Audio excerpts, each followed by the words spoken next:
నిన్నటి వరకు ఉమ్మడి ప్రకాశం జిల్లాలో 12 బాపట్ల జిల్లా కందుకూరు నెల్లూరుకి వెళ్ళిపోయిన తర్వాత ఉన్న 8 నియోజకవర్గాలకు సంబంధించి అంత ప్రోటోకాల్ రగడ అయితే ఒకటి నడుస్తున్న పరిస్థితి. ఎందుకంటే అధికారం పార్టీలో ఉన్నారని చెప్పేసి ఎటువంటి ప్రభుత్వ కార్యక్రమాలకు కానీ ఎటువంటి ఓపెనింగ్స్ కానీ వీళ్ళు టీడీపీ ఇన్ఛార్జ్లే అటెండ్ అవుతున్నారు. స్థానికంగా ఉన్న ఎమ్మెల్యేని అంటే పార్టీలతో సంబంధం లేకుండా ప్రోటోకాల్ అసలు వ్యవహరించట్లేదు అనేది నిన్న జడ్పీ సమావేశం సందర్భంగా జరిగిన పెద్ద రగడ.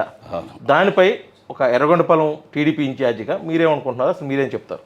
అసలు ప్రోటోకాల్ విస్మరించింది ప్రభుత్వ అధికారులు ఎక్కడ కూడా లేదు. ఎమ్మెల్యే గారు మేము ఎక్కడైనా శిలాఫలకాల్లో ఆయన పేరు ప్రోటోకాల్ ప్రకారం వేస్తూ ఉన్నాం.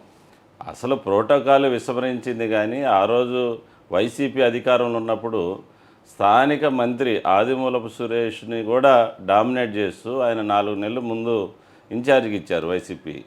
ఆ ఇన్ఛార్జి ఉన్న టైంలో ఆయనే మంత్రిగా ఉన్నప్పటికీ ఆదిమూలపు సురేష్ మంత్రిగా ఉన్నప్పుడు ఈయనే అన్ని ఓపెనింగ్లు చేశాడు.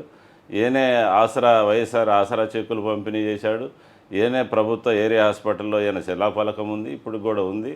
ఇదే విధంగా అన్ని కార్యక్రమాలు ఆయనే నడిపాడు. ఈరోజు ఆయనకి ప్రోటోకాల్ గుర్తొచ్చింది.